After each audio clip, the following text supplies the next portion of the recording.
Another day, another gratuitous slow-mo shot of whatever it is on the bench at the time of shooting. Maybe a shot of the old gear warming up. You know how I do it. Julian, your buddy's TSL100 from the old JCM 2000 series is on the bench because it's not making any sound whatsoever. So we'll get in here, do an assessment, and then find out what's up. Hope this finds y'all well out there. Happy Friday. All right. We go from point-to-point hand-wired to turd boards, from eyelid boards to PCBs, like double-stacked PCBs. But that's all right. It keeps things interesting and lively. Julian, this is your buddy's JCM 2000 TSL. And it's got a quad of really sorry power tubes, buddy. They're burnt. We're gonna, and I can't really test things under load until the power amp is stable.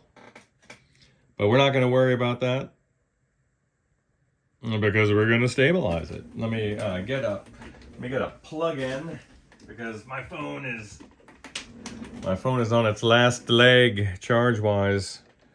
Pardon the shaking camera as I plug everything in. So I hope this finds you well, man. There we go. And we're charging. I like it. So these guys are going. I can tell you that I'm not the first hombre to tango with these fuse holders. Let me get you down there. And this is just such a common thing, dude. It's such a common thing, so don't worry about it. I know the mains fuse is intact because we have power to the rocker switch up front. We have power to the low voltage supply in here, but what we don't have is any kind of conduction. And look who's making assumptions, huh? That's silly. But let's take this guy out. And yeah, this one's burned. This one's burned, and of course I'm not going to be able to focus on it. Right. You'll just have to take my word on it that it's burnt. And what I meant by the old rodeo is simply, for some reason, no one has the appropriate size screwdriver for these caps, and they always end up getting chewed up a bit. But it's shame on Marshall for using such soft plastic, you know. This fuse is a 1 amp fuse on a high tension supply. So let's change that out. Let's see what I got on hand. I know I got a ton of fuses. I should have these little guys sitting here. And I do. Awesome. So stand by. Unless you want to hear me rustling through these fuses, and I guess that's okay. We'll just go for it. Oh, what a day. What a day. It's a beautiful day out there. I'm gonna have to boogie soon. Get out of here. It's Friday. I've got dad duties in abundance. All right, that'll do her. Okay. So what am I not going to do? I'm not going to tempt fate. I am going to tempt fate. I'm going to set her up on a current limiter, just for scientific reasons, and I'm gonna wanna see if this was like a momentary fault or if it's something that's persisting. That the rest of the amp is being protected by the current limiter. So let's get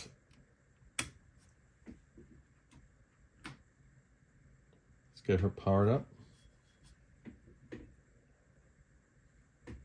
And I'll take the wall voltage down to 110. And being that Marshalls are so incredibly sensitive to having a no load condition on the output transformer, we're going to make sure we got a load.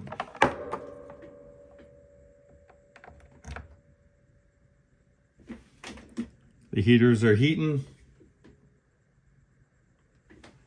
and there's no short and standby mode. Let me flip her off. See how fast we can get some current draw.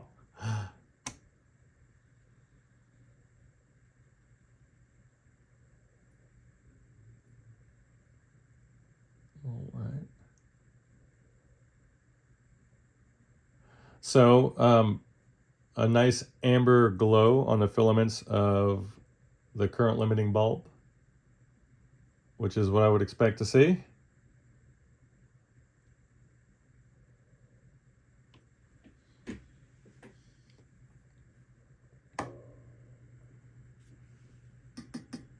Oh yeah, these guys are ready to roll. So you have some very microphonic power tubes, and wow, I just left you guys hanging in a cloudy and hazy vacuum. You can probably hear that.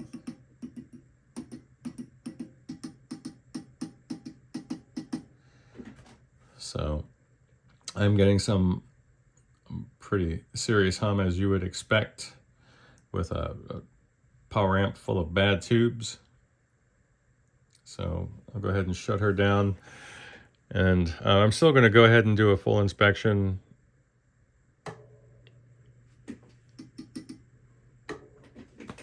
Because these amps are somewhat notorious for a few things. Baking the circuit board under the rectifier, for one. Obviously, having a conductive circuit board that causes bias drift. I think they place the heater and the grid traces too close together. If I'm not mistaken, that's the root cause analysis for that one. So let's pull these old guys out. And she's in great shape otherwise, dude. Just let's be honest. But yeah, the silk screening is long gone. Does it mean that they suddenly overheated? It doesn't have that particular look, but it does look like these guys have been in service for a very long time. So, and you've done a great job. Your buddy's done a great job in maintaining his amp. I mean, just I could tell it was cared for. It's definitely cared for. So I'm going to take some measurements while I'm over here on this end, and I can do that. I just want to get a good gauge of what we're looking at from the supply. Pardon me. It's got an alligator clip, test lead. And we're going to use this, and we're going to use this to make ground. And a good spot for that on these amps is actually right there on, if you're going to be on this end, is on one of these clamps. This one's actually quite loose, so that's not going to be the case today. So we have a ground right here in the center. I don't know, my phone is just ready to go. And it keeps on losing focus, just like me. We have a ground right here in the center we could take advantage of. Over on the bias end of things. And I put a little probe holder on the side of my chassis cradle here. And it's proven to be quite handy. So let's see if we can get any sort of measurements. And we'll go full power. Let me actually do this. I'll bring us up to 120. It's going to be different because it's nearly unloaded.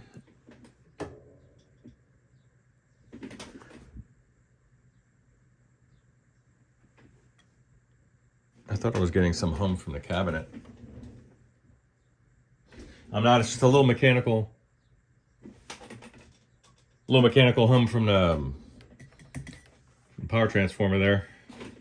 All right, so let's check out the negative voltage screens and the plate supply. So we'll go over here to pin 3, 509, 509, 509, 509 on the plate screens, 505, 505, 505, 505, and then negative voltage, 44 volts to the negative. A little slanted on the left pair, 3 volts shy on this side. And we'll hope for some for a better matched quad as they come in, but I can do some adjustments there on this end. So let's see what kind of ripple we're getting. And I'll yank one of the preamp tubes on the distal end of the circuit board, pardon the shaking and the catch. All right, so let's switch over to AC volts and see what kind of ripple we're getting on the plate supply.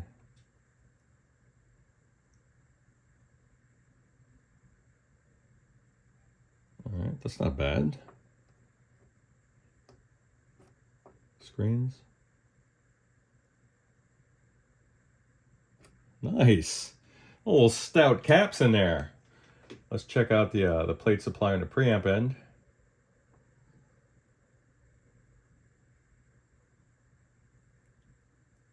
Nice. Oh, the caps are great. Caps are great. So I am gonna order you, I've already ordered the tubes, by the way, just to let you know. They should be in about 2 days. So I'll flip her over and do an inspection, and hopefully we're not going to have any funny business with the rectifier that's developing. But otherwise, in pretty good shape. And we're back. So inspected the interior. Everything's looking great.